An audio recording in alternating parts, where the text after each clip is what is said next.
Hello everyone, welcome to my channel. আজকে আমি বানাবো সবজি পাকোড়া। এই জন্য লাগবে গাজর, বাঁধাকপি আর আলু। এগুলো আমি কুচি করে কেটে নিয়েছি। এখন দিয়ে দিব গার্লিক পাউডার, এরপর দিয়ে দিব চিলি পাউডার, হলুদের গুঁড়া, জিরার গুঁড়া, ধনিয়ার গুঁড়া, এরপর দিয়ে দেব চাট মশলা, এরপর অ্যাড করব ম্যাগি মশলা।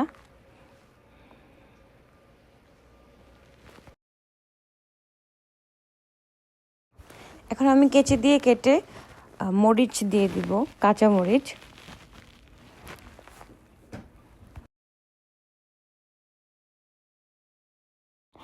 কেটে রাখা ধনিয়া পাতা দিয়ে দিব। এরপর দিয়ে দিব ময়দা বা আটা, আপনাদের যেটা থাকবে এটা অ্যাড করবেন। তারপর দিয়ে দিচ্ছি 2টো ডিম।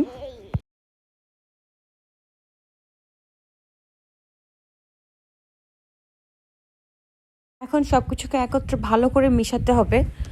যত ভালো করে মিশাবেন তত সবগুলো মশলা একত্রে ভালো করে ঢুকবে ঠিক মতো। ভালো করে অনেকক্ষণ ধরে মাখতে হবে। আমি প্রায় 10 মিনিট ধরে মেখেছিলাম। স্বাদ মতো লবণ অ্যাড করে দিলাম।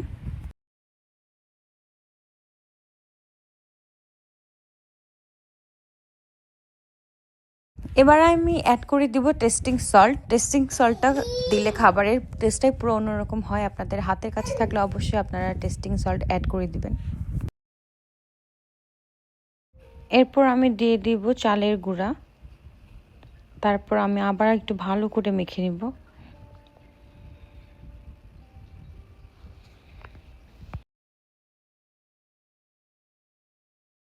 মাখানো প্রায় শেষ, এখন ভাজার পালা। আমি প্যানে ভাজার জন্য তেল গরম করে নিয়েছি।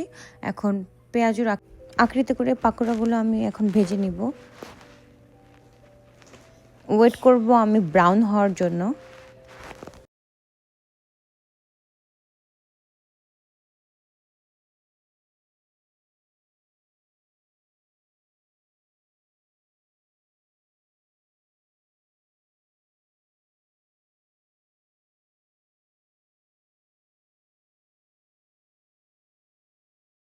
পাকোড়াগুলো আমি উল্টিয়ে দিয়েছি, আপনারা দেখতে পাচ্ছেন ব্রাউন কালার হয়ে আসছে।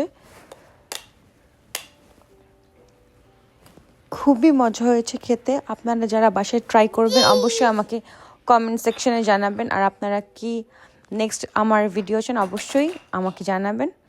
Thanks for watching.